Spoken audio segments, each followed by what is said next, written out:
Kita mulai teman-teman. Selamat sore. Oke, hari ini kita akan belajar tentang salah satu aliran filsafat ya, setelah Yunani kuno.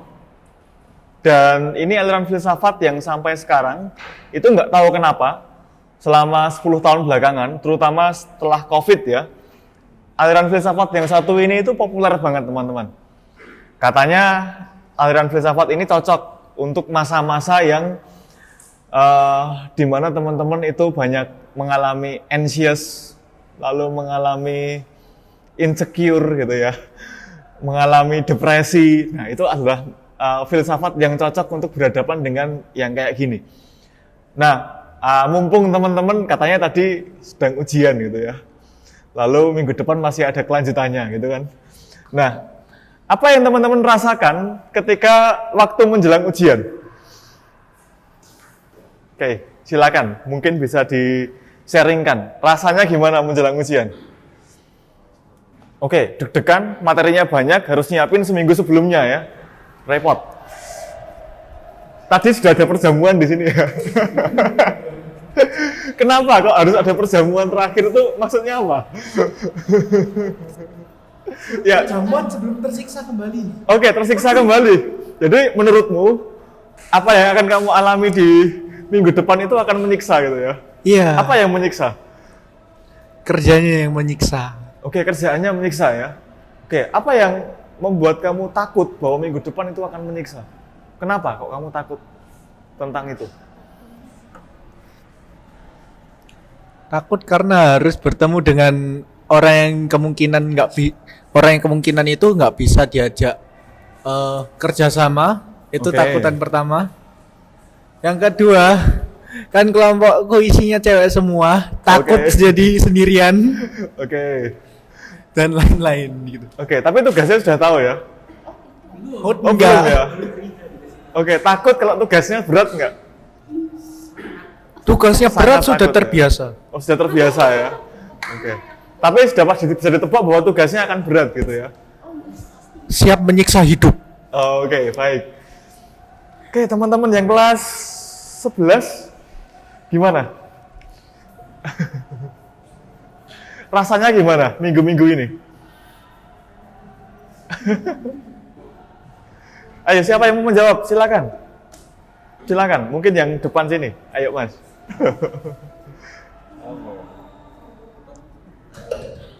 Ayo, silakan di-sharingkan. Ini bebas ya. Off the record, wes. Oh, di record ya tapi ya.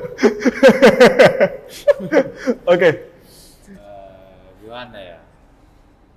Sering begadang. Oke, sering begadang. Iya. Tapi merasa cemas nggak dengan minggu-minggu ini? Iya. Iya, cemas ya. Cemasnya karena apa? Nilai. Nilai. Oke. Ke depan nilainya gimana nih? Resikonya apa sih kalau nilainya jelek? Paling buruk nggak naik kelas. Oh, paling buruk nggak naik kelas ya. Oke, baik. Terima kasih. Teman-teman, pada akhirnya itu kan memang harus menjalani masa-masa ini kan. Masa-masa di mana teman-teman harus ujian, praktek. Nah, teman-teman bisa nggak mengubah supaya nggak perlu ujian? Kayak Isa ya. Teman-teman tetap bagaimanapun harus ujian. Padahal teman-teman seneng nggak kalau ujian itu? Ya, berdebar-debar gitu ya.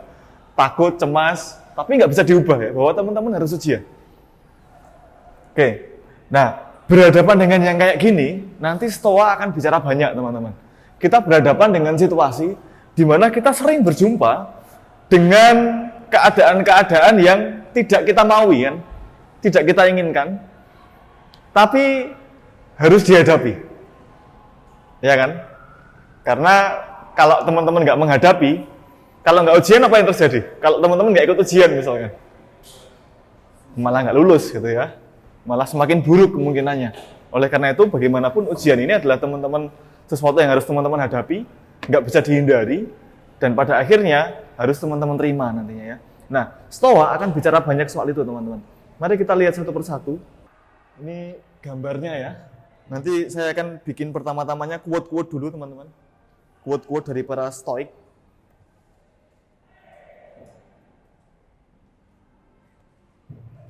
Oke, ini yang pertama. Dari Epictetus ya. Epictetus itu kalau tokoh filsafat itu biasanya para bangsawan gitu ya. Maka tokoh filsafat kita yang satu ini seorang budak teman-teman. Jadi ada seorang budak yang bisa jadi filosof.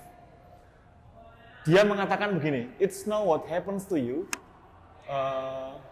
it's not what happens to you, but how you react to it that matters. Jadi ketika kita ngomong soal masalah, masalah itu bukan terjadi pada apa yang terjadi padamu, tetapi pada bagaimana reaksimu terhadap apa yang kamu hadapi. Itu ya. Kita ketemu lagi dengan tokoh kita berikutnya, Seneca. Seneca ini adalah seorang filosof yang jadi penasehat utamanya kaisar yang sangat kejam di zaman Romawi. Namanya Kaisar Nero. Mungkin teman-teman yang di IPS pernah mendengar ya, sejarah Romawi kuno tentang Kaisar Nero. Nah, Seneca ini nasibnya berakhir tragis ya, ketika si Kaisar Nero itu menuduh Seneca merencanakan pemberontakan terhadap dia.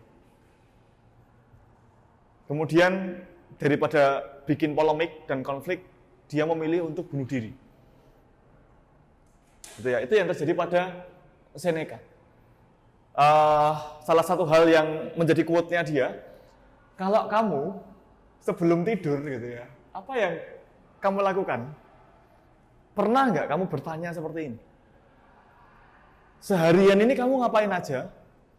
Lalu kamu melakukan keutamaan apa aja? Apa hal-hal yang masih kamu mungkin lemah yang harus kamu perbaiki? Pernah nggak teman-teman di malam hari merenung kayak gini? Pernah ya? Oke, kita coba ya. Kita coba ya. Oke, Mbak. Hari ini kira-kira bisa nggak merenungkan itu? Bisa. Yang menjadi kelemahanmu apa? Lalu kemudian apa yang kira-kira keutamaan apa yang perlu kamu kembangkan? Hari ini.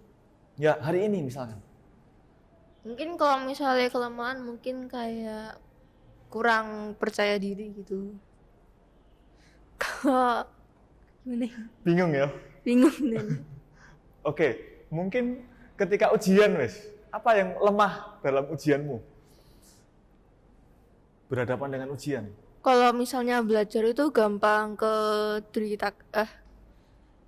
distraksi itu. Oke, ternyata ketika belajar gampang ke distraksi ya. Iya. Maka keutamaan yang perlu kamu kembangkan apa kira-kira? Fokus. Fokus. Oke, terima kasih. Gampang ke distraksi, maka perlu fokus. Oke, teman-teman yang lain, mungkin ada yang punya kelemahan lain yang teman-teman sadari. Biasanya, kalau kelebihan, itu kita banyak gitu ya. Tapi kalau kelemahan itu untuk mengakui itu susah. Ya kan? Ada yang berani mengakui kelemahannya di sini? Silakan. Mas, siapa namanya? Dikto. Dikto. Oke, Mas Dikto, silakan. Kelemahan yang aku sadarin itu aku terlalu emosi. Emosi dalam arti terlalu menunjukkan emosiku, bukan cuma marah sih, kayak terlalu seneng, terlalu sedih, terlalu ekspresif. Oke, terlalu ekspresif ya, meluap-luap gitu ya. Iya. Oke, emosinya diekspresikan dengan sungguh-sungguh, tapi kenapa itu kelemahan? Karena kalau misalnya ada statement dari temen atau dari orang lain yang aku nggak setuju, pasti aku yang paling menonjol menunjukkan ekspresi yang bahwa aku nggak setuju. Oke, kamu akan menunjukkan yang itu bahwa... kadang buat orang lain nggak enak atau gimana, atau kalau ngicipi makanan nggak enak, mukanya langsung kayak gimana. Oke, kamu menunjukkan itu secara frontal gitu ya, yang Iya. itu kadang-kadang mungkin bisa menyakiti hati orang lain gitu. Betul. Kan? Oke, baik. Atau mungkin bisa ditanggapi jelek oleh orang gitu ya. Betul. Oke, terima kasih Mas Dikto. Ya. Nah, kita akan ketemu dengan sesuatu yang memang menggelisahkan ya dalam hidup kita, termasuk apalagi ya di era di mana media sosial berkembang kan. Kadang-kadang kita takut kan, kalau misalkan kita bikin status kita bikin postingan, nanti postingan kita dikomen jelek sama orang lain. Kita insecure dengan itu.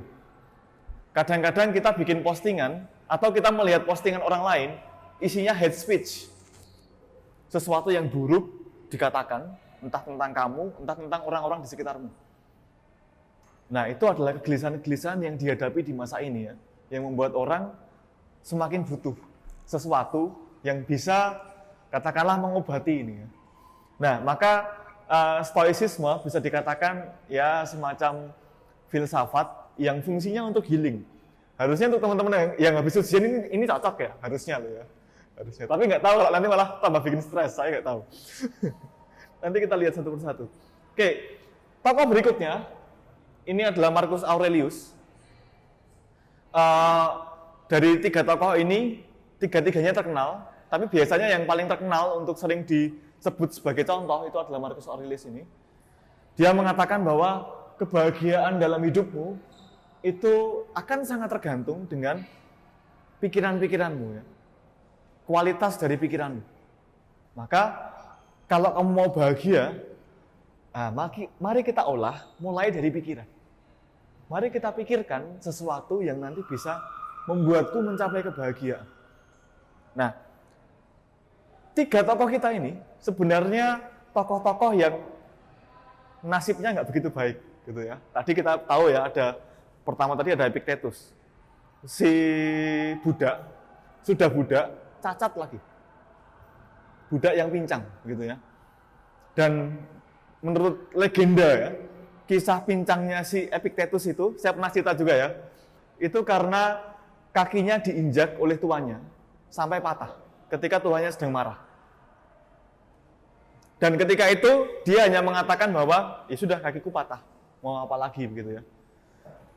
Lalu tokoh kedua kita jelas tadi Seneca ya, guru, tapi guru yang dicurigai oleh muridnya sendiri. Kemudian sampai membuat dia memutuskan daripada hidupnya itu nggak begitu tenang begitu ya, lalu kemudian mengganggu, membuat kericuan, tidak sesuai dengan aturan kosmos, ya udah, ku akhiri hidupku begitu ya. Tokoh kita yang ketiga ini, meskipun dia raja, tapi dia raja yang juga mungkin nggak bisa dikatakan raja yang menikmati posisinya dia sebagai raja. Si Marcus Aurelius ini pernah bikin buku. Buku itu kalau diterjemahkan dalam bahasa Inggris judulnya Meditation. Tapi kalau kita merujuk pada bahasa aslinya, itu kurang lebih artinya buku yang judulnya To Himself. Nah, orang macam apa ini ya yang bikin buku untuk dirinya sendiri gitu ya. Jadi dia bikin tulisan. Tulisan itu adalah tulisan yang isinya refleksi, yang ditujukan untuk dirinya sendiri.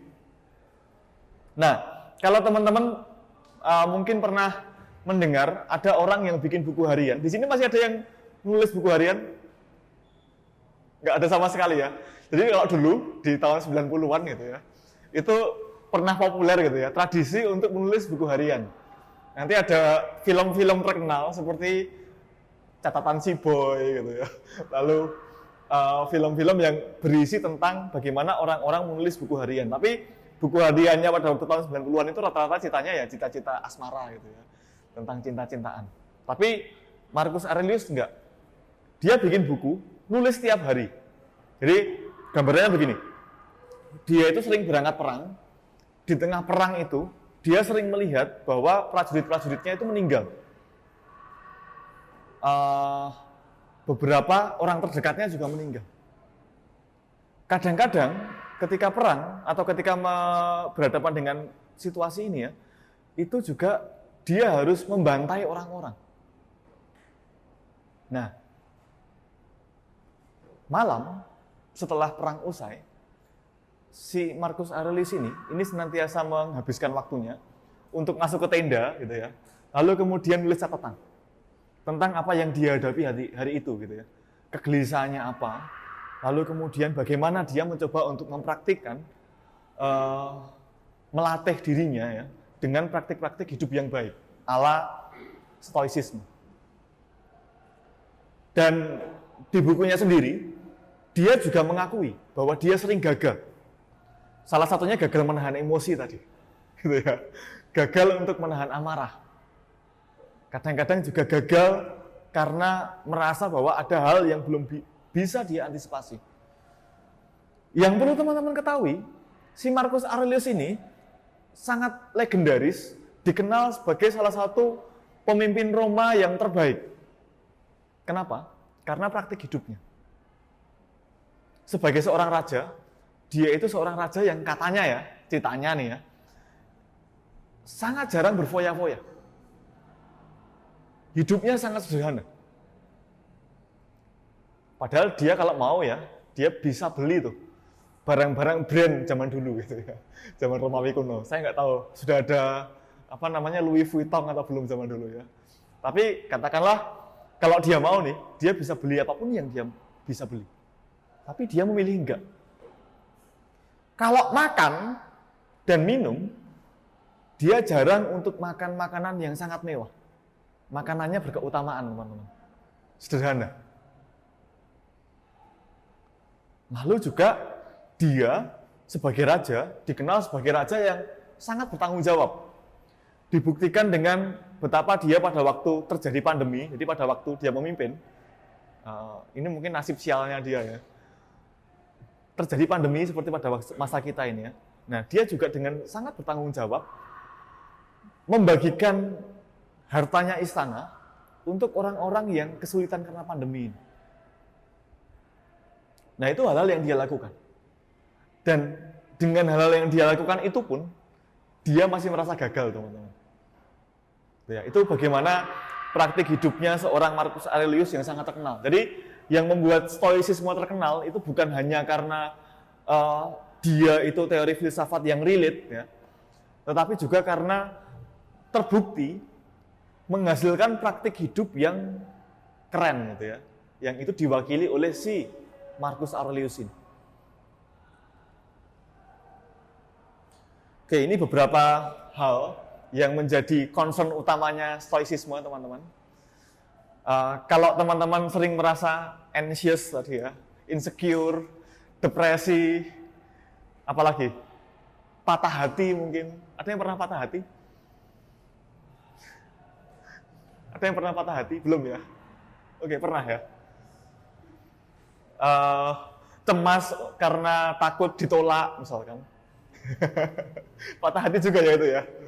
Nah, itu adalah sesuatu yang memang menggelayut dalam pikiran banyak orang. Di masa-masa pandemi, lebih lagi kan, kita cemas bahkan ketika berhadapan dengan kematian. Orang-orang di sekitar kita, kadang-kadang orang-orang terdekat kita, itu ada yang mengalami sakit. Mungkin juga ada beberapa yang meninggal.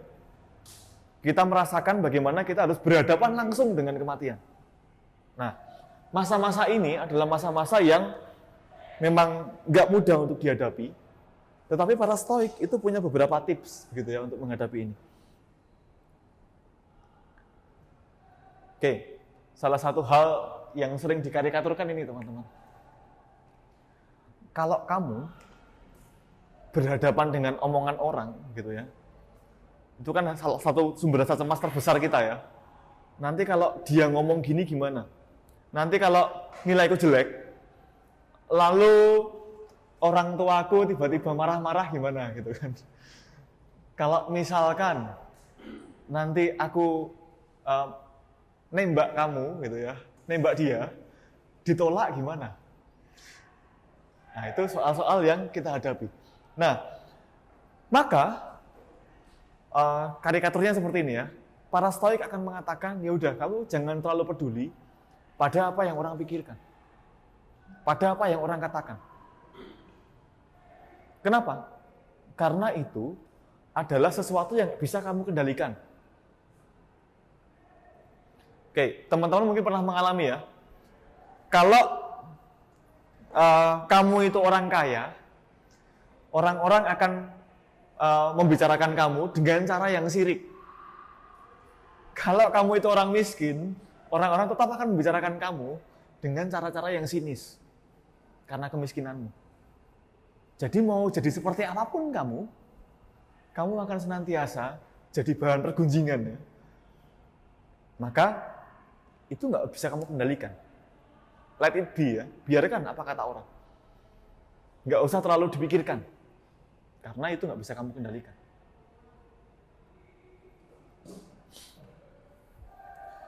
Oke, gambarannya bahkan ketika berhadapan dengan orang lain, kita juga harus siap ya dengan resiko-resiko seperti itu. Kamu harus tetap teguh untuk melaksanakan apapun yang kamu refleksikan sebagai kebaikan. Dan kamu juga harus siap ketika melaksanakan itu dan berhadapan dengan orang lain. Bisa jadi orang lain mengapresiasi apa yang kamu lakukan. Bisa jadi juga orang lain menolak apa yang kamu lakukan.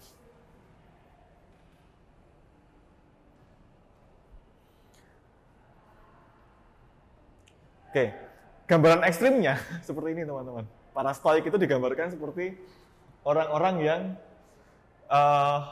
ketika merasakan atau katakanlah ketika menghadapi kesulitan-kesulitan hidup, mungkin juga tantangan, rasa sakit, itu ya dia cool aja. Itu ya. Cirinya stoik itu apa? Gambarannya orang stoik itu adalah orang-orang yang low profile, cool. Katanya salah satu bentuk latihannya stoik itu adalah kalau teman-teman mendengarkan candaan, misalkan stand up komedi ya, pernah mendengar stand up komedi? Kalau lihat stand up komedi apa yang teman-teman lakukan biasanya? Refleksnya apa ketika mendengar humor yang pecah banget?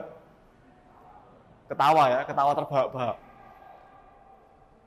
Kalau menurut para stoik, latihannya adalah kalau kamu ketawa, jangan tunjukkan bahwa kamu ketawa terbahak-bahak, terlalu bahagia gitu ya. Nah, teman-teman yang pernah patah hati tadi. Ketika patah hati, apa yang terlihat di raut mukamu?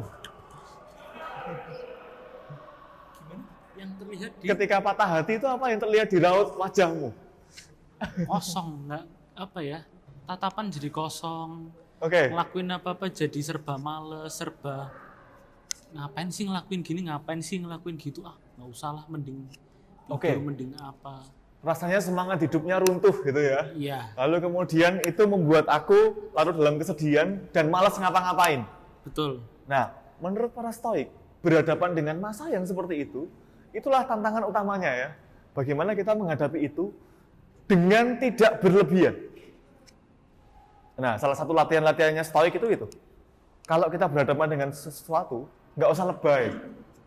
Gitu ya. Yang kamu hadapi, itu yang terjadi. Harus kamu terima. Nggak bisa kamu tolak. Gitu ya. Teman-teman mungkin sekarang, habis ujian ya, capek kan, gitu kan, lelah, pusing, pengennya refreshing gitu ya. Tapi sekarang harus berhadapan dengan kelas filsafat gitu. Nah, itu sesuatu yang harus teman-teman terima juga gitu kan. Nggak bisa ditolak lagi. Nah, itu contohnya. Bagaimana Stoa pada akhirnya terkait dengan sikap bagaimana kita berhadapan dengan bahkan penderitaan, sesuatu yang dianggap penderitaan ya, itu secara cool, secara nyantai gitu ya, nggak lebay. Oke. Stoikisme bisa dikatakan sebagai aliran filsafat pasca Yunani yang menghayati filsafat sebagai seni hidup. Kalau teman-teman belajar filsafat, itu biasanya ketemu dengan teks-teks berat kan, yang isinya kadang-kadang konsep-konsep semua. Nah, Stoicisme ingin supaya kita nggak sekedar belajar teori-teori. Yang lebih penting dari filsafat itu adalah ketika filsafat bisa relate dengan hidupmu. Itu ya. Jangan cuma belajar pengetahuannya dari filsafat, tapi juga kita perlu filsafat sebagai bentuk praktik hidup. Maka disebut sebagai art of life. Mungkin di Epikuros kemarin juga sudah dimulai ya. Tapi di sini ditekankan juga bahwa filsafat itu adalah seni hidup. Dengan filsafat diharapkan teman-teman juga bisa menghidupi kehidupan teman-teman secara lebih bermakna, secara lebih berisi, tapi juga lebih membahagiakan. Nah, Stoicisme minimal menyediakan obat-obat ya, untuk beberapa hal yang dianggap tidak membahagiakan. Oke, dalam stoicisme, seseorang individu akan dilatih untuk mengurangi emosi-emosi negatif dan memaksimalkan emosi-emosi positif yang dapat mengantarkan Anda pada keutamaan. Biasanya, nanti kalau kita bicara soal emosi negatif, itu akan mengganggu kita untuk hidup berkeutamaan. Filsafat itu bukan hanya soal pengetahuan kognitif, bukan hanya soal teman-teman belajar tentang apa saja kemarin yang dipelajari di filsafat yang sudah pernah dapat ya. Apa yang teman-teman masih ingat ketika belajar filsafat? Kebahagiaan, tentang apa lagi? Kebenaran, apa lagi? Keadilan, apa lagi? Moral, etika. Kita bicara soal kebenaran, keadilan, kebahagiaan, kebaikan, moral, kebebasan. Persoalannya adalah, apakah hidup kita sudah adil, sudah bahagia, sudah apa lagi?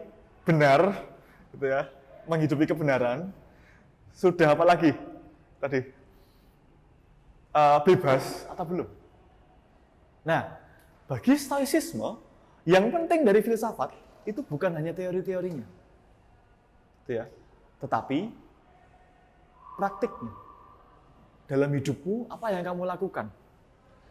Ini seperti kalau teman-teman datang ke dokter. Pernah ke dokter ya?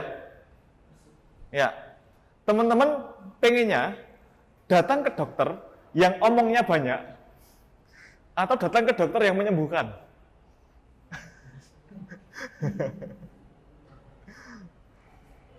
Ya kan, kalau konsultasi ke dokter itu ya, teman-teman pengennya datang ke dokter yang banyak omong, atau yang menyembuhkan? Ngomongnya ngomong apa dulu? Yang menyembuhkan ya. Ngomongnya ngomong apa dulu? Yang ngomongnya ya dia ngomong soal kesehatan, bla bla bla, macam-macam gitu ya. Tapi ketika kamu datang berobat ke sana, nggak sembuh. Nggak mau kan? Ya, makanya kalau kamu datang ke dokter, kamu pilih dokter yang banyak omong soal kesehatan atau dokter yang menyembuhkan? Yang menyembuhkan. Nah, maka di sini filsafat bukan hanya soal teori, tapi juga soal bagaimana dalam kehidupan ini benar-benar menghasilkan kebaikan, menghasilkan keadilan, menghasilkan macam-macam hal tadi.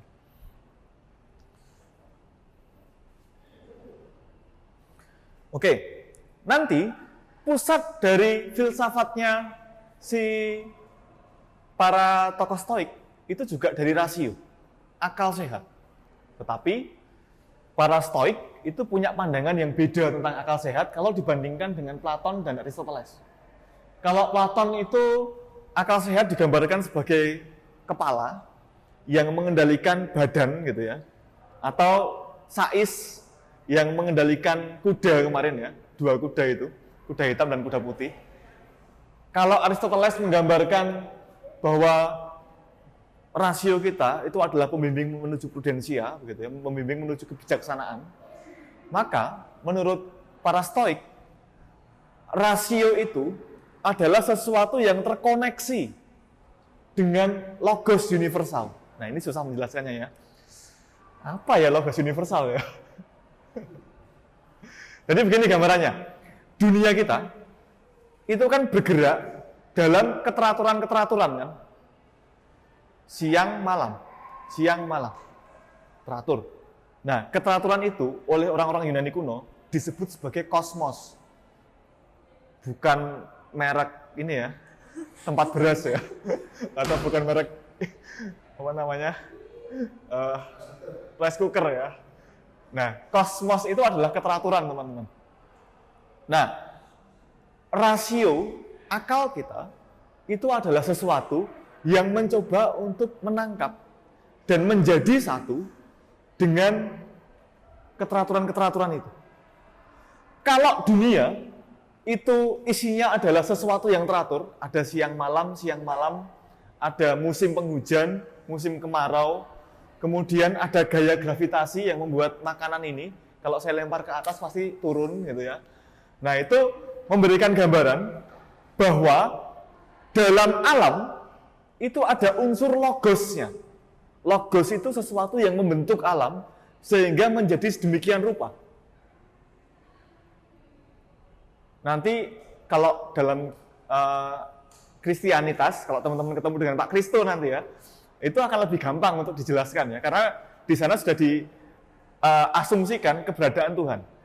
Gampangannya, kalau dalam bahasa agama ya, ini semacam proposal yang diajukan oleh Tuhan gitu ya, untuk membentuk alam. Jadi rancang bangunnya alam gitu ya, rancang bangunnya alam. Maka apa itu rasio? Rasio itu bagian yang menangkap rancang bangunnya alam ini. Sehingga kita bisa menangkap hukum gravitasi.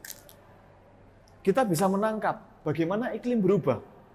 Kita bisa menangkap beberapa hal dalam proyek yang akan teman-teman buat besok gitu ya. Nah, itu contohnya bagaimana alam bekerja teman-teman, dan bagaimana kosmos dimaknai menurut para tokoh stoicisme. Pikiran saya yang disebut sebagai rasio itu adalah bagian dari logos universal, bagian dari rancang bangun universal yang berusaha untuk menangkap rancang bangun universal tadi tentang alam. Oke, sampai sini dulu. Mungkin ada pertanyaan. Ini kan agak susah gitu ya. Silakan. Silakan. Stasio ya tadi. Siapa? Stasio. Sebelum rasio ini Oh iya, kan katanya bahwa kita kalau misalnya memiliki emosi harus jangan berlebihan ya. Ya. Kalau misalnya tadi kan diceritakan kalau misalnya kita sedih jangan dilebih-lebihkan, harus kayak stay cool. Bagaimana kalau misalnya, ini kan misalnya masalah yang dihadapi itu sudah menumpuk, tapi kita seperti harus stay cool. Itu kan secara mental mungkin kayak lebih stres ya. Apakah harus banget gitu ya? Seperti tidak boleh melebih-lebihkan. Kan kalau misalnya kita stres kan biasanya kan butuh mengeluarkan sesuatu ya agar stres itu berkurang. Nah, itu bagaimana itu? Oke, baik, terima kasih. Ini pertanyaan yang bagus ya. Karena ini nanti persis akan jadi kritik untuk stoicisme. Jangan pura-pura seneng lah ya, atau jangan pura-pura cool lah ya kalau kamu sudah bermasalah. Tapi para stoik akan menjawab begini.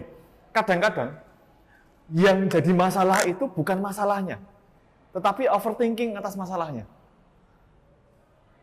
Sehingga ketika kita mengerjakan sesuatu nih, karena kepikiran nih, jadi nggak keluar. Atau katakanlah kita susah melangkah. Mau mulai dari mana aja susah gitu ya. Ketika kita overthinking. Maka bagi kita, kalau ada masalah, ya udah, itu harus kita terima sebagai masalah.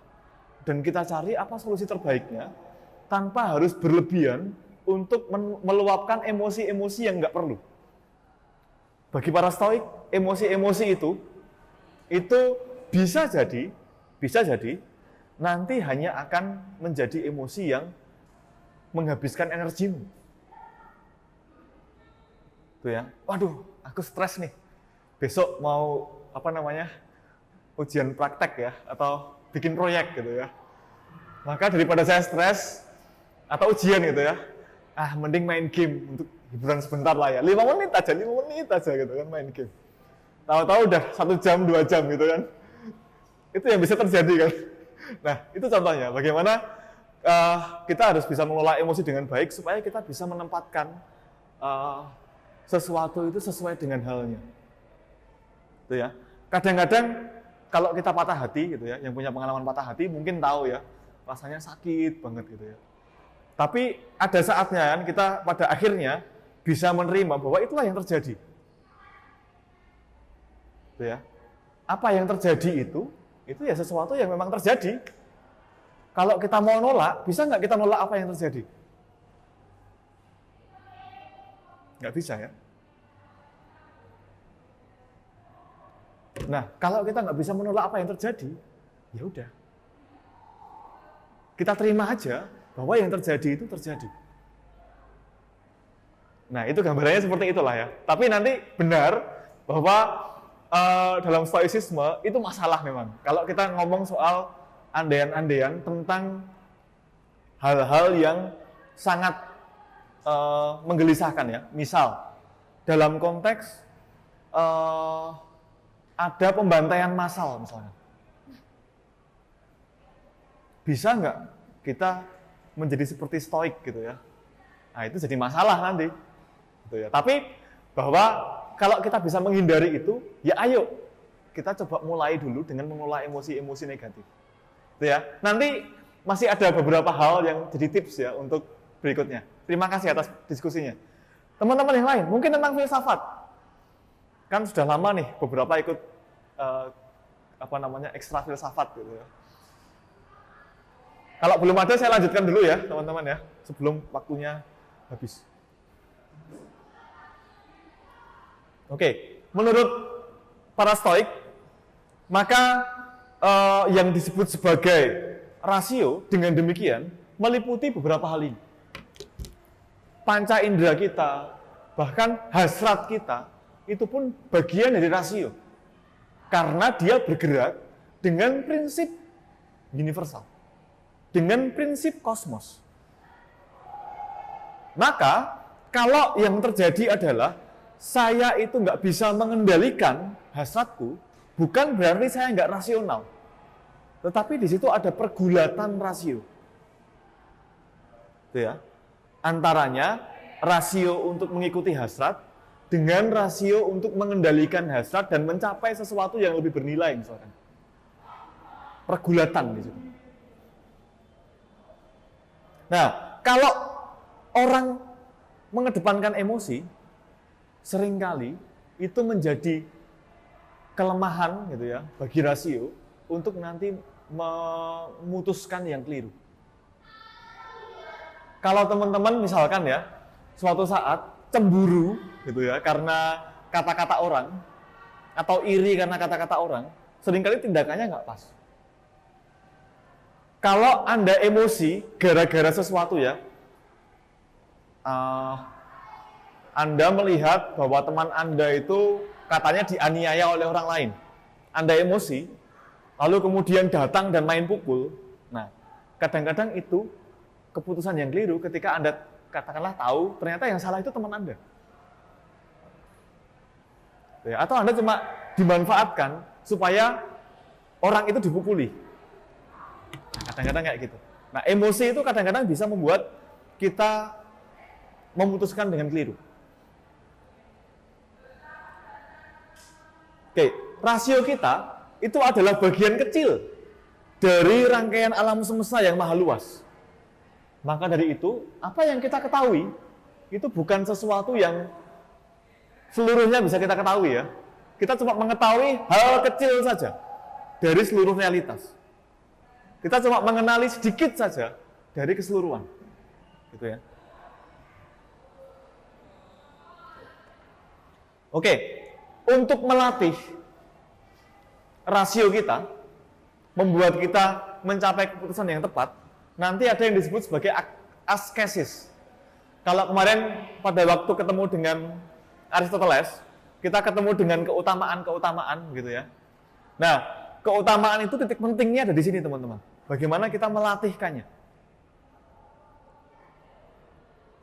Dengan latihan ini, harapannya Anda sampai pada atraksia, peace of mind gitu ya. Sekaligus sampai pada apasia. Keadaan yang tanpa penderitaan. Gitu ya. Ada di sini yang nggak pernah menderita? Seneng terus gitu? Nggak ya? Kadang-kadang, oh ya, nggak pernah menderita sama sekali ya? Oke, mungkin sudah stoik gitu ya. Tapi pernah menangis, Mas? Pernah menangis? Belum pernah menangis sama sekali? Oke, maka waktu? Hah? Oh, waktu bayi ya? Oh iya ya, kalau waktu bayi itu menangis, apakah itu berarti semenjak lahir itu kita menderita ya? Ya kan, lahir kan nangis gitu ya. Oke, nah tujuannya askesis tadi, kita akan melihat beberapa praktek askesis yang bisa kita lakukan. Harapannya dengan ini kita bisa mencapai kebaikan rasio kita bisa membuat diri kita harmonis sebagai manusia secara utuh dan bisa membuat kita mencapai kebahagiaan pada akhirnya. Nah, satu prinsip penting dalam stoikisme. Di dunia ini ada hal yang bisa kamu kendalikan dan nggak bisa kamu kendalikan. Ini prinsip utamanya teman-teman, dua ini. Kalau saya tanya, kira-kira, ini kan mendung banget nih, ya kan? Hujan itu sesuatu yang bisa dikendalikan atau enggak? Enggak. Lalu, kira-kira, teman-teman kan habis ujian nih ya, supaya tambah galau saya tanyain lah. Nilai ujianmu,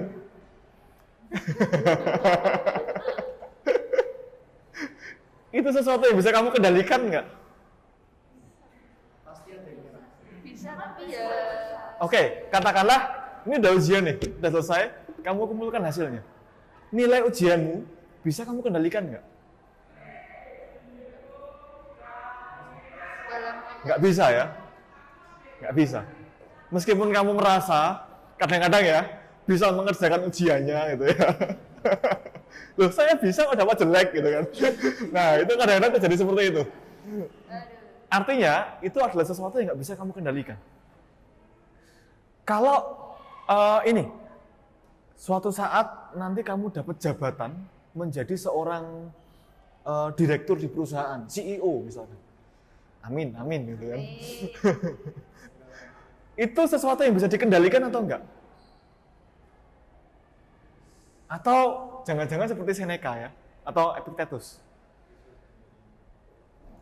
Jadi seorang budak bisa dikendalikan ya. Nah, menurut para Stoik, hal-hal itu adalah hal-hal yang sebenarnya seringkali lebih banyak faktor eksternalnya daripada internalnya. Artinya, itu adalah hal-hal yang nggak bisa kita handle. Penyakit bisa dikendalikan nggak kira-kira? Penyakit nggak bisa ya? Ya, kita sudah hidup sehat gitu ya, fitness setiap hari, makan sayuran, buah, susu, tapi kayak tetap sakit. Ternyata ada faktor eksternalnya, ada virus misalnya. Nah, dalam hidup ini, sadarilah bahwa ada hal-hal yang nggak bisa kamu kendalikan. Kalau kamu mau melakukan sesuatu, mulailah dari hal-hal yang bisa kamu kendalikan. Apa saja itu? Mari kita lihat. Oke, kalau kita ngomong soal hasrat, maka hasrat ini sebenarnya bisa kita kendalikan. Akan tetapi, kita seringkali bermasalah ketika ngomong soal hasrat. Oke, kalau dalam pandangannya Aristoteles, Plato, hasrat itu musuh ya, yang harus dilawan. Maka menurut para Stoik, enggak. Hasrat itu sesuatu yang wajar. Teman-teman pasti pernah merasa lapar. Pasti pernah merasa haus, punya banyak keinginan-keinginan ya. Nah, menurut para Stoik, hasratnya itu enggak masalah. Tetapi, objek hasratnya itu yang seringkali bermasalah. Teman-teman, kalau beli HP, pengennya beli HP apa? Apa? Oke, ROG, Asus ROG terbaru. Pengen beli HP apa? Ya. Oke, memorinya besar, kameranya bagus. Mungkin iPhone 14 atau Samsung S embuh ya, S40 berapa gitu ya. Saking banyaknya karena ya. Oke. Mbak, kalau pengen beli HP apa?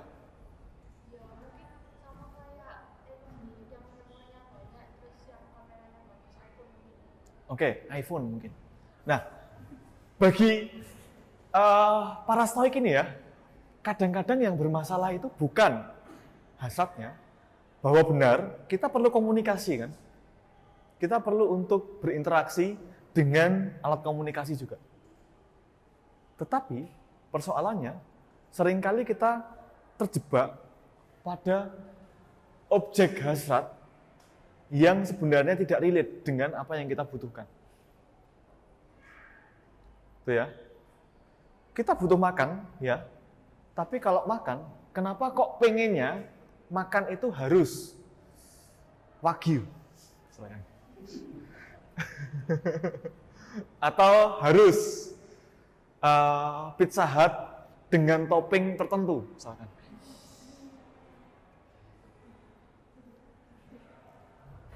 Kalau ayam, nah harus yang mereknya itu, misalkan. Kalau ayam goreng harus yang mereknya itu, kebetulan ada kan, gitu kan. Nah, masalahnya di situ teman-teman.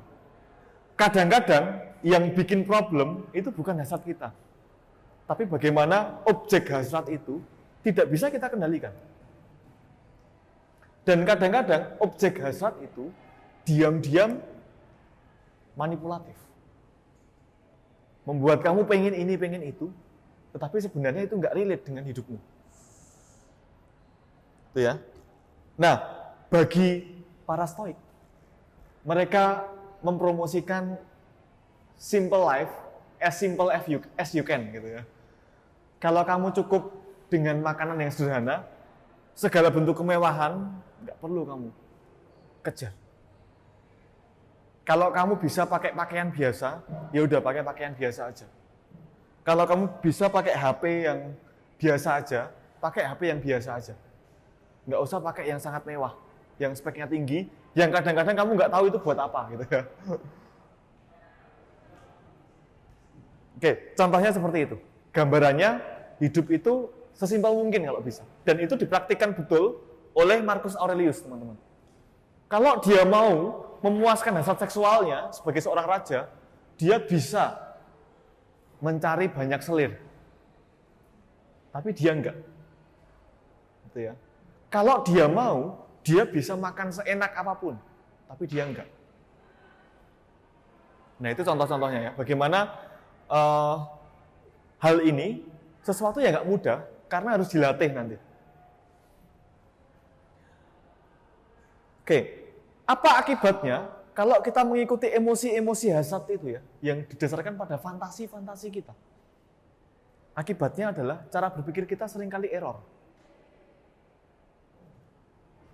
Karena ingin itu, ingin ini, itu membuat kita nggak fokus pada tujuan hidup kita.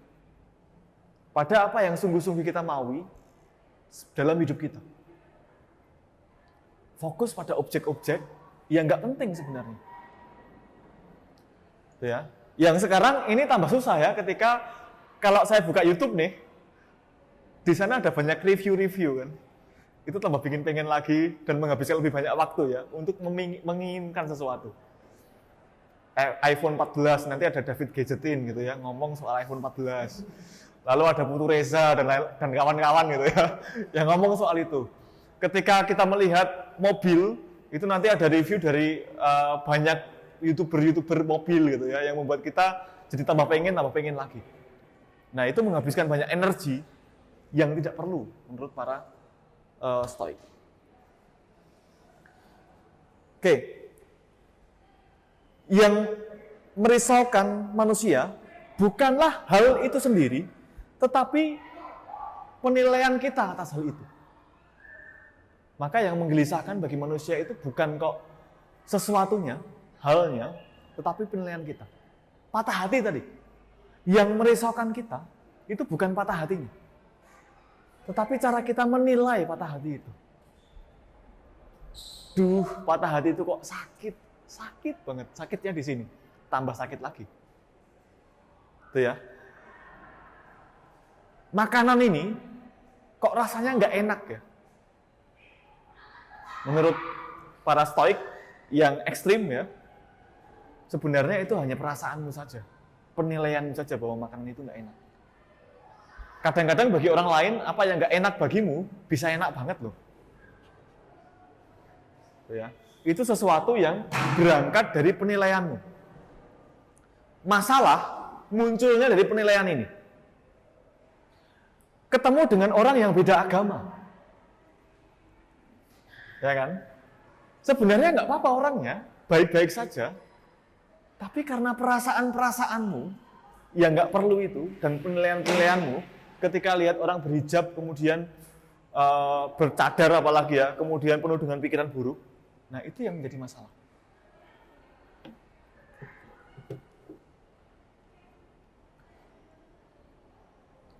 Oke, maka yang perlu kita lakukan adalah kita perlu latihan bagaimana kita menginterpretasikan sesuatu yang kita hadapi, lalu baru kita melakukan penilaian.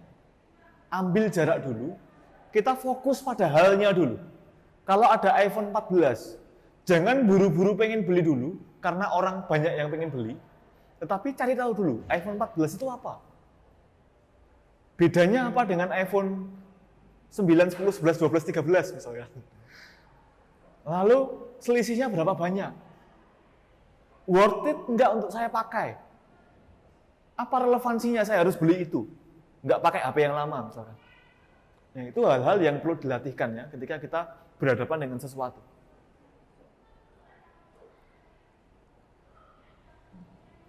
Oke, yang perlu kita latih bukan hanya hasrat sebagai keinginan ya teman-teman yang aktif, tetapi juga aversion. Aversion itu bahasanya adalah hal-hal yang kita takuti. Teman-teman ada yang ditakuti nggak? Mbak, ada yang ditakuti nggak? Apa? Presentasi kan dilihatin banyak orang. Oke. Kalau presentasi di depan tuh kan dilihatin banyak orang. Nah, takut kalau tiba-tiba nggak natap audiens itu, natap mata audiens, terus jadi gagap, jadi lupa segala hal yang mau ingin diucapkan gitu. Oke, tapi pernah nggak kemudian Mbak siapa namanya? Marsha mencoba untuk menatap matanya audiens? Pernah. Pernah. Apa yang terjadi?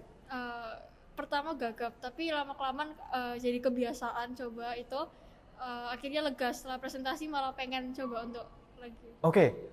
Pada waktu kamu menatap mata audiens, mereka nggak menggigitmu kan? Nggak, gitu kan? Atau mereka nggak menyerangmu dan menggempurmu dengan banyak pertanyaan seperti ditembakin itu kan? Nggak.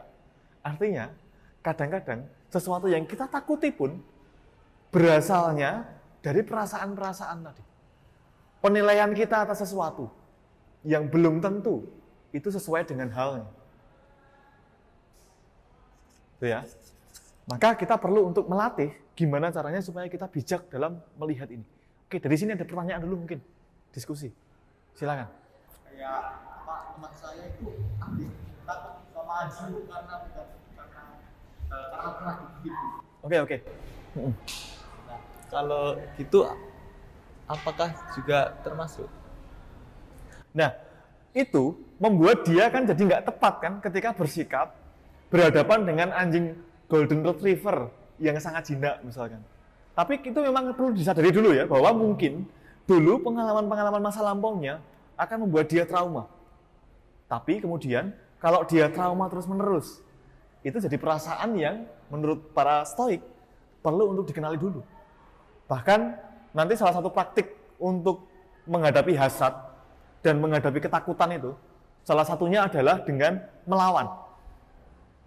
Kalau kamu paling suka makan McD, maka kamu harus selama 1 bulan penuh nggak makan McD. Kalau kamu nggak tahan untuk nggak buka medsos, Facebook, Twitter, Instagram, kamu harus selama 1 bulan penuh nggak buka medsos. Kalau perlu HP-mu dipinjemin ke Pak Datu misalnya. Saya yang buka medsos tapi nanti. Nah itu contohnya. Jadi harus dilawan gitu ya. Termasuk tadi ketakutan. Dulunya mungkin ketika berhadapan dengan audiens sangat grogi, sangat khawatir gitu ya. Tapi ternyata setelah dihadapi, ya nggak apa-apa tuh. Ya. Nah itulah yang nanti menjadi latihan-latihan dari stoik. Oke, ini bentuk-bentuk emosi ya. Ada macam-macam, kecemasan, lalu kemudian nanti ada rasa sesal atau rasa pahit. Lalu kemudian rasa takut. Kalau rasa pahit, rasa sesal itu yang kita rasakan ketika kita mengalami sesuatu itu pada saat itu. Ya. Kalau rasa takut biasanya terkait dengan masa depan. Kemudian senang, nikmat, dan rasa ingin memiliki atau iri.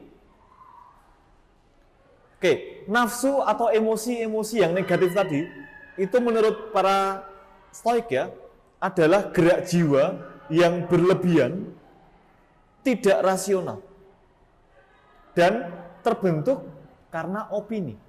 Itu bukan kenyataan teman-teman, tapi opini. Kita harus bisa membedakan antara kenyataan dan opini. Ini kenyataan. Ketika saya bilang bahwa ini rasanya nggak enak karena sudah hancur.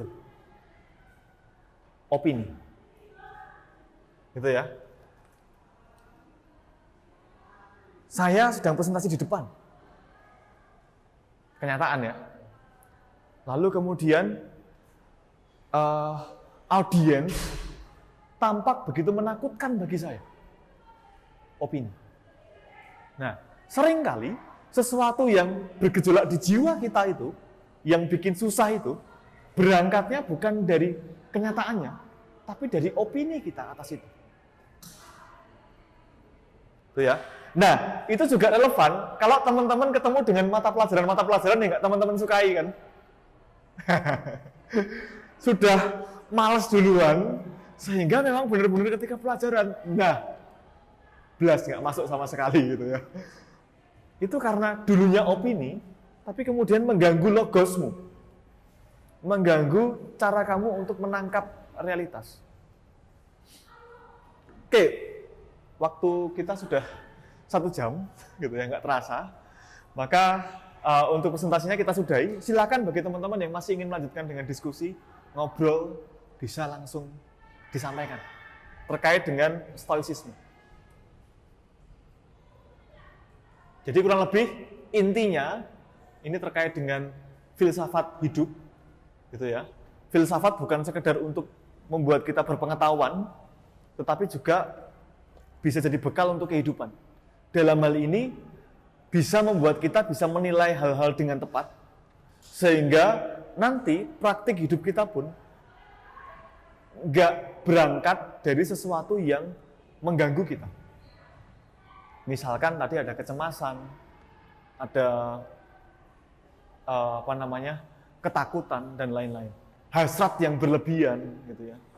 Itu juga mengganggu kan. Nah, maka mari kita mencoba untuk menjadi stoik, menjadi lebih menggunakan nalar, mengambil jarak, tidak mudah lebay terhadap apapun, gitu ya. Nah, itu ciri-cirinya stoik seperti itu.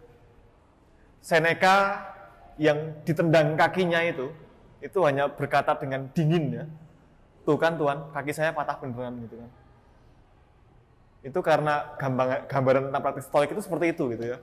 Kalau kamu berhadapan dengan rasa sakit yang mengerikan sekalipun, bisa nggak kamu menghadapi itu dengan tenang? Iya, rasa sakit itu ada memang, tapi hadapi dengan tenang. Daripada kamu menambah dengan perasaan-perasaan yang nggak perlu ya. Aduh, kenapa ini terjadi padaku dan lain-lain gitu kan. Oke. Cukup teman-teman? Ya, terima kasih atas perhatiannya. Maka kita cukupkan sekian. Minggu depan teman-teman akan ketemu dengan filsafat Kristiani ya, yang beberapa berangkatnya dari sini. Semoga bisa nanti semakin menguasai. Terima kasih.